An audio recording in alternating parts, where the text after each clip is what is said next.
দর্শক, সাবেক উপদেষ্টা এনসিপি নেতা এনসিপির মুখপাত্র আসিফ মাহমুদ সজীব ভুঁইয়া তার বিরুদ্ধে ভয়াবহ একটা অভিযোগ এনেছে বাংলাদেশের গণমাধ্যম বাংলা নিউজ 24। বাংলা নিউজ 24-এর এই খবরটাকে কেন্দ্র করে আবার কালের কণ্ঠ তারা যেহেতু একই গ্রুপের মিডিয়া, একই ধরনের খবর প্রকাশিত হয়েছে এবং সেখানে অতি ভয়াবহ ব্যাপার হচ্ছে যে আসিফ মাহমুদ সজীব ভুঁইয়া $10 বিলিয়ন দেশ থেকে পাচার করেছেন এরকম খবর উঠে এসেছে। এই খবরটা দেখে আমার কাছে মনে হয়েছে এটা কি আসিফ মাহমুদ সজীব ভুঁইয়ার বিপক্ষে নিউজ হলো নাকি তার পক্ষে নিউজ হলো। কেন বলছি তার পক্ষে নিউজ হলো, সেই প্রশ্নের উত্তরটা খুঁজব, এই নিউজের অথেন্টিক ব্যাপারগুলো খুঁজব। এই নিউজ সম্পর্কে জুলকারনাইন শাহের আল জাজিরার অনুসন্ধানী সাংবাদিক, তিনি এই নিউজটা শেয়ার দিয়ে তিনি কি লিখছেন সেটা নিয়ে আলোচনা করব এবং এই ধরনের নিউজ হওয়ার পেছনে মূল কারণটা কি সেটা নিয়েও আলোচনা করার চেষ্টা করব এই ভিডিওতে। দর্শক, বলছিলাম সাবেক উপদেষ্টা আসিফ মাহমুদ সজীব ভুঁইয়ার বিরুদ্ধে মারাত্মক একটা নিউজ করেছিল বাংলা নিউজ 24। করেছিল এই কারণেই বলছি যে বাংলা নিউজ 24 এবং কালের কণ্ঠ তারা পরবর্তীতে দুইটা গণমাধ্যমই এই নিউজ ডিলিট করে দিয়েছে। বাংলা নিউজ 24 তাদের শিরোনামে কি বলেছিল দেখেন, সেখানে বলছে তারা $10 বিলিয়ন দুর্নীতির অভিযোগে ফেঁসে যাচ্ছেন আসিফ মাহমুদ।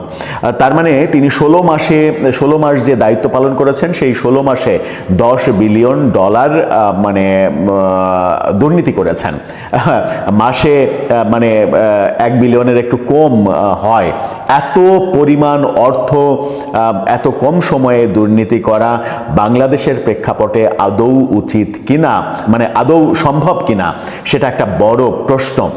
এই ব্যাপারে তারা ভিডিও প্রতিবেদন, কালের কণ্ঠ ভিডিও প্রতিবেদন তৈরি করেছিল, কোনো কিছুই আমরা পরবর্তীতে আর সার্চ দিয়ে পাইনি, অর্থাৎ তারা ডিলিট করেছে।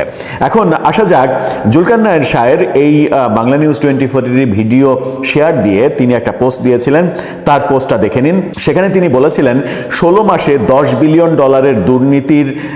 দুর্নীতি করতে হইলে প্রতি মাসে গড়ে $625 মিলিয়ন লুটপাট করতে হবে।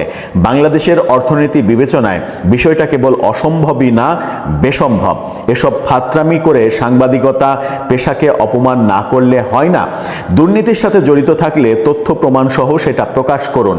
ফেঁসে যাচ্ছেন বা এ ধরনের শব্দের ব্যবহার অনেকটা স্বপ্নে পাওয়া সান্ডার তেল ফর্মুলার মতো শোনায়। খুবই উচিত কথা লিখেছেন জুলকারনাইন শাহের, কারণ আমরা আমাদের প্ল্যাটফর্মেও আসিফ মাহমুদ সজীব ভুঁইয়া কিংবা অনেকেরই সমালোচনা করি, কিন্তু সমালোচনা মানে কি এটা যে একটা উদ্ভট উৎকোচ একটা বিষয় সামনে নিয়ে এসে তাকে অভিযোগ করব কোনো ধরনের তথ্য প্রমাণ ছাড়া। ফেঁসে যাচ্ছেন $10 বিলিয়ন দুর্নীতি করতে হলে জুলকারনাইন শাহ যেটা বলছেন যে $625 মিলিয়ন প্রতি মাসে দুর্নীতি করতে হবে। Is it possible? বাংলাদেশের অর্থনৈতিক পরিকাঠামোতে এবং একটা সরকারের একজন উপদেষ্টা মানে মন্ত্রী হয়ে এটা কি সম্ভব? প্রধানমন্ত্রী হয়েও কি এই ব্যাপারটা সম্ভব আদতেও? যেমন আমরা দেখেছি যে শেখ হাসিনা পতনের পরে শেখ হাসিনার বিরুদ্ধে ঢালাও যে কথাবার্তা, আপনি শেখ হাসিনার সমালোচনা করেন ঠিক আছে, তার খারাপ কাজের সমালোচনা করেন ঠিক আছে, তার অপরাধের শাস্তি দেন, বিচার করেন, সবই ঠিক আছে, কিন্তু ঢালাও যে মানে প্রোপাগান্ডাগুলো অনেকের মুখে শোনা যায়, সেই ঢালাও প্রোপাগান্ডাগুলো কি হয়, এক ধরনের অপরাধী যে সত্যি সত্যি যদি কেউ করে থাকে তাকে সহায়তা করে। তাকে কিভাবে সহায়তা করে? তার বলার স্কোপ এসে যায় যে আমার নামে দেখেন এভাবেই মানে মিথ্যা বানোয়াট সংবাদ ছড়িয়ে আমাকে অপদস্থ করার চেষ্টা করছে। তার মানে আসিফ মাহমুদ সজীব ভুঁইয়ার বিরুদ্ধে দুদকে যে সকল অভিযোগ গেছে এবং তার দায়িত্ব পালনকালীন সময়ে তার বিরুদ্ধে যা অভিযোগ, তার এপিএস পিএস এইসবের বিরুদ্ধে যে অভিযোগ, সেই অভিযোগগুলো এখন একেবারে তুড়ি দিয়ে আসিফ মাহমুদ সজীব ভুঁইয়া উড়িয়ে দিতে পারবেন এই একটা খবর দিয়ে যে দেখেন যে পত্রিকাগুলো আমার পেছনে কিভাবে লেগেছে, $10 বিলিয়ন আমি নাকি দুর্নীতি করেছি 16 মাসে। Is it possible? এরকম মানে জুলকারনাইন শাহের এই কথা যদি সত্য হয়, ব্যক্তিগতভাবে আমিও তার সঙ্গে একেবারে একমত যে এই ধরনের ডাহা মিথ্যা এবং মানে চাপাবাজির সংবাদ করে বরং যে পথটা তৈরি করে দেওয়া হলো, ওই যে বললাম শুরুতে যে এটা কি আসিফ মাহমুদ সজীব ভুঁইয়ার পক্ষে নিউজ হলো নাকি বিপক্ষে নিউজ হলো, এটা পক্ষে চলে যেতে পারে কোন অর্থে? এই ডাহা মিথ্যা খবর প্রকাশ করার মাধ্যমে যেটা হবে সেটা হচ্ছে যে আসিফ মাহমুদের একটা গ্রাউন্ড তৈরি হবে, তার বিরুদ্ধে আসা অন্যান্য ছোট বড় যে অভিযোগগুলো সবগুলো উড়িয়ে দেয়া তার পক্ষে এখন খুবই সহজ হবে। তিনি একেবারে খুব সহজেই বলে দিতে পারবেন যে দেখেন যে কিভাবে পত্রিকা মিথ্যাচার করে এবং প্রতিটা ক্ষেত্রেই আমার নামে এই মিথ্যাচার হয়েছে। এটা যদি তিনি দাবি করেন, তার দাবিকে কি আপনি আর অগ্রাহ্য করতে পারবেন? পারবেন না।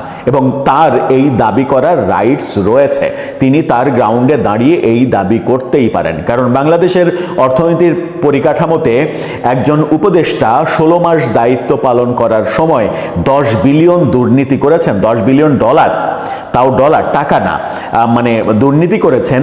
এই ব্যাপারটা মানে কেউ যদি স্বপ্নেও দেখে, স্বপ্নে কেউ যদি কল্পনাও করে, সেই কল্পনাটাও আমার মনে হয় যে অনুচিত হবে। সুতরাং নানা ধরনের চাপে, বিশেষ করে আমরা দেখেছি জুলকারনাইন সাহেবের এই পোস্টটা শেয়ার করার পর কিছুক্ষণ পরে, কয়েক ঘন্টা পরে বাংলা নিউজ, কালের কণ্ঠ, কোথাও এই নিউজ এবং এই নিউজকে নিয়ে করা ভিডিও কোথাও খুঁজে পাওয়া যায়নি। আমরা এর মাঝে অনেক অভিযোগ শুনছি অলরেডি। অভিযোগগুলো এরকম যে এনসিপির নেতারা বসুন্ধরা মিডিয়ার বিপক্ষে নানা ধরনের কথা বলছে, অন্তর্বর্তীকালীন সরকার থাকাকালীন বসুন্ধরা মিডিয়া উড়িয়ে দেয়া, গুড়িয়ে দেয়া, এরকম নানা ধরনের আকার ইঙ্গিতে কথাবার্তাও শুনেছি। সেই কারণে হতে পারে যে অন্তর্বর্তী সরকার পতনের পরে, পতন তো না, দায়িত্ব শেষ করার পরে বসুন্ধরা মিডিয়ার কোনো মিডিয়া হয়তো একটু বেশি ক্ষিপ্ত হয়ে আছে তাদের উপরে।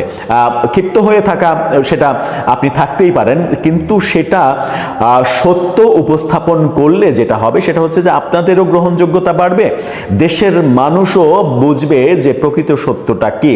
আর যদি এই ধরনের উদ্ভট অবান্তর খবর প্রকাশ করে সেটা আবার ডিলিটই করতে হয়, তাহলে এটা প্রমাণ হয়ে যাবে যে আসিফ মাহমুদ সজীব ভুঁইয়ার বিরুদ্ধে ওই দুদকে যে সকল অভিযোগ জমা পড়ছে, বিভিন্ন জন বিভিন্নভাবে গত 1.5 বছর ধরে যে অভিযোগগুলো করে আসছেন, সেই সবগুলোকেই তিনি তুড়ি দিয়ে উড়িয়ে দিতে পারবেন এগুলো সব ভুয়া বলে। এবং সেই প্রেক্ষাপটটা বাংলা নিউজ 24 এবং কালের কণ্ঠ করে দিয়ে তাকে এক ধরনের সহযোগিতা করলো। সেই কারণেই বললাম এই নিউজটা তার পক্ষে গেল নাকি বিপক্ষে গেল।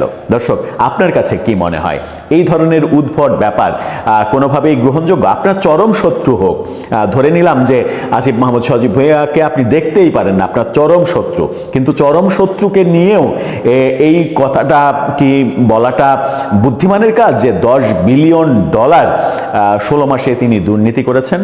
এটা কি আদৌ বাস্তবতার মধ্যে পড়ে? একটু ছোট একটা প্রশ্ন করে আগাতে চাই। আপনারা একটু খেয়াল করে দেখবেন, এ পর্যন্ত বাংলাদেশে যতবার আওয়ামী লীগ বিএনপি ক্ষমতায় এসছে 90 এর পরে, প্রত্যেকবার তারা এসে খুব বড় গলায় ঘোষণা দিয়েছে দুর্নীতির বিরুদ্ধে জিরো টলারেন্স।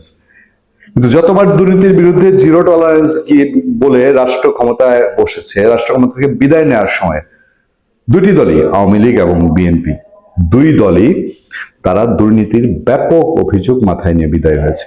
এবার যেমন 24-এ আওয়ামী লীগ বিদায় হয়েছে, আপনারা যারা মনে করে দেখবেন, আপনারা একটু খেয়াল করেন যাদের মনে আছে, 4 দলীয় জোট সরকার 2001-এ যেটি গঠন হয়েছিল, সেটা বিদায়ের পরেও দুর্নীতির মহা অভিযোগ ছিল সেই সরকারের বিরুদ্ধে। 111 গভর্নমেন্টের সময়ে পত্রপত্রিকার রিপোর্ট, আমরা প্রথম আলো এবং ডেইলি স্টারের রিপোর্টগুলো অনেকবার কম্পাইন করে আপনাদের সামনে তুলে ধরেছি। কেবল দুর্নীতি আর দুর্নীতি, শুধু বিএনপি গভর্নমেন্ট সময় না, গভর্নমেন্ট যখন বিদায় হয়েছে সেই সময় থেকে লাগাতার 2 বছর এই মন্ত্রী এই করেছে, সেই মন্ত্রী এই করেছে, ইভেন জিয়া পরিবার নিয়েও, তারেক রহমান, বেগম খালেদা জিয়া, আরাফাত রহমান সহ। আচ্ছা, ধরে নিলাম রাজনৈতিক বিরোধিতা থেকে, রাজনৈতিক পর্যায় থেকে বেগম জিয়া পরিবারের উপরে একটা সাংঘাতিক ক্ষোভ ছিল, 111 গভর্নমেন্ট বলেন, আওয়ামী লীগ বলেন। কিন্তু তাদের বিগ শট যারা, যেমন ধরেন আপনি সে সময় বিমান মন্ত্রী বলেন বা পররাষ্ট্রমন্ত্রী বলেন, ওই মীর নাসির বা আপনার ওই যে সিটি সেলের মালিক ছিলেন, তারা যদি যেইভাবে মানুষের মধ্যে ধারণা তৈরি হয়েছিল, সেই পারসেপশন, যে মানুষ চিন্তা যে এই লোকগুলা বিরুদ্ধে ভয়াবহ অভিযোগ, অনিয়ম, দুর্নীতি, তারা কেউ কি বিচারের সম্মুখীন হয়েছেন? এই যে আওয়ামী লীগ গভর্নমেন্ট বিদায় হলো, জেলে আছেন সালমান এফ রহমান, এর বাইরেও এসালম গ্রুপের সবাই চলে গেছে বাইরে, তারও বাইরে আর যাদের বিরুদ্ধে মানুষের ধারণা দুর্নীতি নিয়ে, এরা কেউ কি সত্যিকারের বিচারে আসবে বলে আপনার ধারণা? সালমান এফ রহমানের নামে কি মামলা হয়েছে? তার অনিয়ম, দুর্নীতি বা অন্য কোনো কিছুর বাদ, এই যে ব্যাংক সম্পর্কে, তার সম্পর্কে মানুষের ধারণা, শেয়ার বাজার সম্পর্কে ধারণা, এগুলোর কি কোনো মামলা মোকদ্দমার কোনো অগ্রগতি আছে? তাই নিরাশ হয়ে বসা।